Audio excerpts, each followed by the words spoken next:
12 साल की उम्र में योगानंद परमहंस दो शरीर वाले संत से मिले और रहस्यमय घटनाओं के कारण कुछ भयभीत भी हुए। लेकिन इस घटना ने उनके सामने ब्रह्मांड के कई राज खोल दिए। दोस्तों, इस कहानी से हमको मानसिक शक्ति के बारे में बहुत कुछ सीखने मिलेगा। 12 साल के योगानंद जी ने पूछा, पिताजी, अगर मैं घर लौटने का वादा करूं तो क्या आप बनारस जाने देंगे? योगानंद जी लिखते हैं कि पिताजी भी स्वतंत्र विचारों के व्यक्ति थे। वे कभी घूमने फिरने पर रोक नहीं लगाते, लेकिन घर में सबको डर लगता कि कहीं मैं किसी संत के प्रभाव में आकर किसी आश्रम में ही न बस जाऊं। इसलिए जब मैंने वापस आने का वादा किया तो पिताजी मान गए। उन्होंने अगले दिन मुझे बनारस की टिकट, थोड़े पैसे और 2 पत्र दिए। पिताजी ने कहा, तुमको बनारस जाकर मेरा एक काम करना है। वहाँ मेरे मित्र केदारनाथ बाबू को ये पत्र देना है। लेकिन दिक्कत यह है कि मुझसे केदारनाथ बाबू का पता खो गया है। इसलिए पहले तुम मेरे गुरु भाई स्वामी प्रणवानंद से मिलना, उन्हें ये दूसरा पत्र देना। मुझे विश्वास है कि तुम स्वामी प्रणवानंद की मदद से केदारनाथ बाबू को खोज लोगे। पिताजी ने आगे कहा, स्वामी प्रणवानंद योग की असाधारण ऊंचाइयों पर है। मुकुंद, ये सुअवसर है, तुम्हें उनसे बहुत कुछ सीखने मिलेगा। इतना कहते कहते पिताजी की आंखों में चमक आ गई। मैंने पिताजी का आशीर्वाद लिया और बनारस चल पड़ा। मुझे हमेशा ही नई जगह देखना और नए लोगों से मिलने में दिलचस्पी थी। बनारस पहुंचते ही मैं सीधे स्वामी प्रणवानंद जी के घर गया। दरवाजा खुला हुआ था। मैं अंदर घुसा और पतली गली से होते हुए एक बड़े हॉलनुमा कमरे में पहुंचा, जहां एक हष्ट-पुष्ट आदमी पद्मासन लगाए ध्यान में बैठा था। उनके चेहरे पर अद्भुत चमक थी। मैं सोच ही रहा था कि कहीं मैं इन्हें डिस्टर्ब तो नहीं कर रहा। इतने में वो बोले, बाबा आनंद। उनकी आवाज में सरलता और अपनापन था। मुझे सुनकर ऐसा लगा कि मैं सालों पुराने मित्र से मिल रहा हूँ। मैंने उनके पैर छुए और पूछा, क्या आप स्वामी प्रणवानंद हैं? उन्होंने हाँ में सर मिलाया और कहा, क्या तुम भगवती के बेटे हो? जब स्वामी जी ने मुझे पहचाना तो मैं अचरज में पड़ गया, क्योंकि मैंने अभी तक उन्हें अपना परिचय नहीं दिया था। मैंने उन्हें पत्र दिया।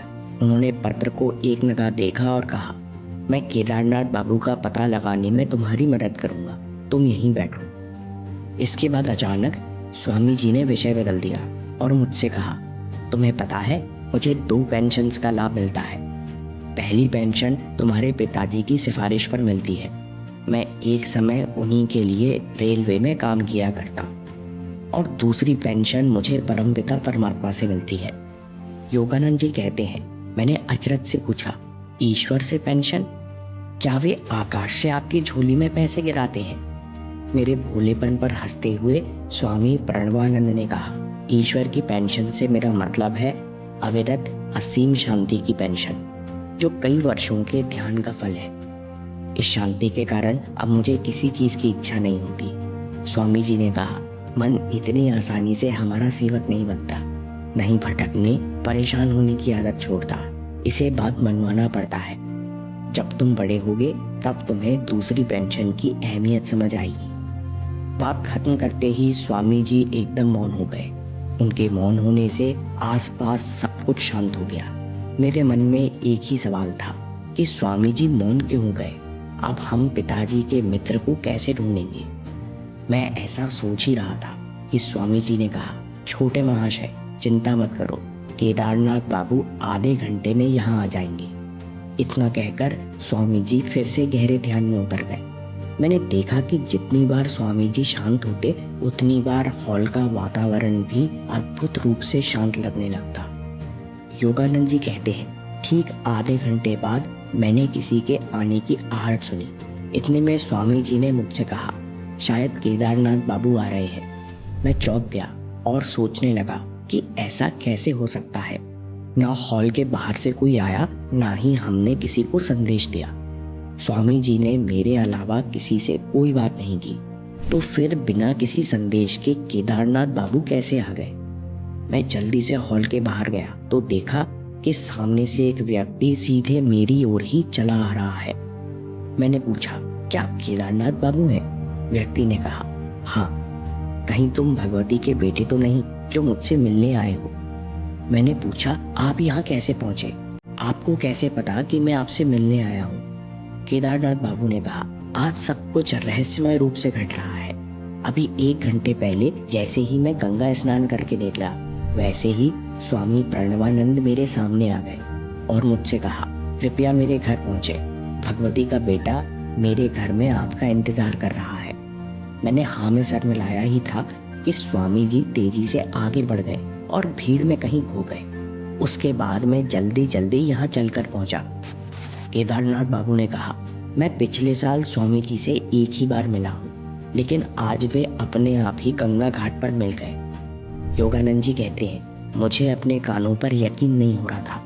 मैंने केदारनाथ बाबू से फिर से पूछा, आप जो कह रहे हैं उस पर मुझे विश्वास नहीं हो रहा।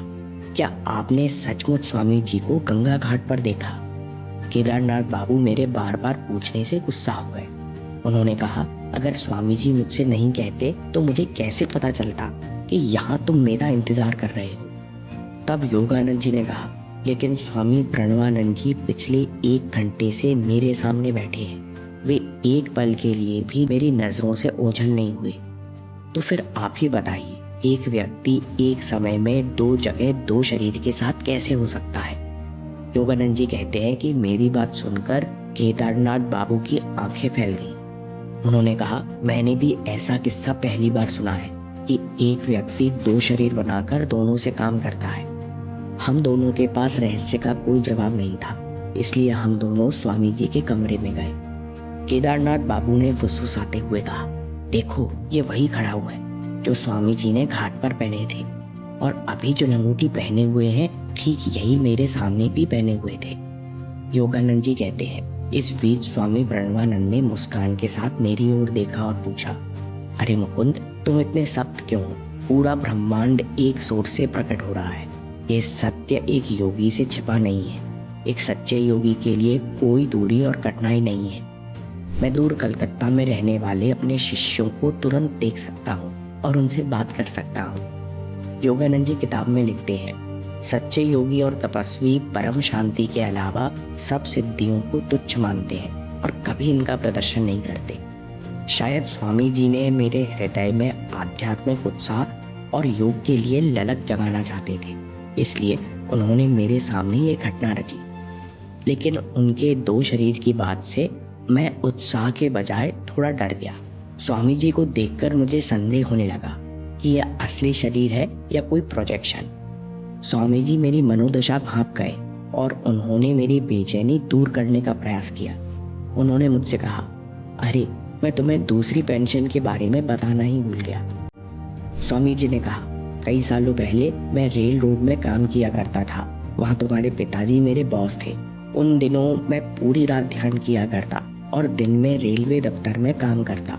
8 साल तक ये कठिन साधना चलती रही, लेकिन मेरे और अनंत के बीच हमेशा मैं का सूक्ष्म पर्दा बना रहा।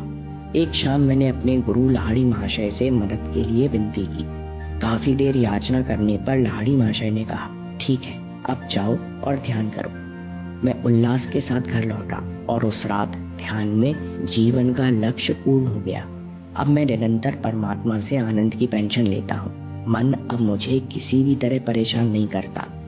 अपने गुरु को याद करते करते स्वामी प्रणवानंद के चेहरे पर दिव्य प्रकाश छा गया। योगानंद जी लिखते हैं कि मेरे हृदय में भी सारा भय दूर हो गया और मैंने अपने अंदर गहरी शांति महसूस की। स्वामी प्रणवानंद कहते हैं, इसके बाद मैं हमेशा आनंद में रहता। कभी कभी बहुत आवेश होता, कभी घंटों तक शरीर भान नहीं होता, जो बाकी लोग नहीं समझ पाते। इसलिए एक दिन मैंने लाहिड़ी महाशय से नौकरी छोड़ने की बात कही, तो उन्होंने कहा, सीधे पेंशन के लिए अप्लाई करो। फिर आवेदन के बाद डॉक्टर ने मुझसे पूछा, आप इतने वर्षों पहले ही सरकारी नौकरी क्यों छोड़ रहे हैं? स्वामी प्रणवानंद कहते हैं, मैंने सच कहा कि काम करते समय मुझे रीढ़ में नीचे से प्रबल ऊर्जा उगती हुई महसूस होती है, फिर पूरे शरीर में फैल जाती है, जिस कारण मैं अपना कार्य नहीं कर पाता। लाहिड़ी महाशय की दिव्य इच्छा से डॉक्टर ने इसके बाद कोई सवाल नहीं किया। तुम्हारे पिताजी उस समय मेरे बॉस थे। उन्होंने आवेदन को स्वीकार करके मेरी पेंशन चालू करवा दी। ऐसा कहकर स्वामी प्रणवानंद मौन हो गए। मैंने जाने के लिए चरणों को स्पर्श किया तो स्वामी जी ने कहा, तुम्हारे जीवन में त्याग और योग का मार्ग है, ये जल्द ही तुम्हें स्पष्ट हो जाएगा। इस कहानी से लेसन, पूरा ब्रह्मांड एक सोर्स से प्रकट हो रहा है। पूरा संसार, शरीर और मन एक सोर्स का डायनेमिक एक्सप्रेशन है, एक तत्व की ऊर्जावान अभिव्यक्ति है। यूं कहो कि एक ऊर्जा है जो विभिन्न रूपों में प्रकट हो रही है। महर्षि पतंजलि योग सूत्र में कहते हैं कि मन शांत, आनंदित और एकाग्र होता है तो इंसान किसी भी परिस्थिति में असहाय नहीं होता, क्योंकि वो जानता है कि सब कुछ एक सोर्स से प्रकट हो रहा है।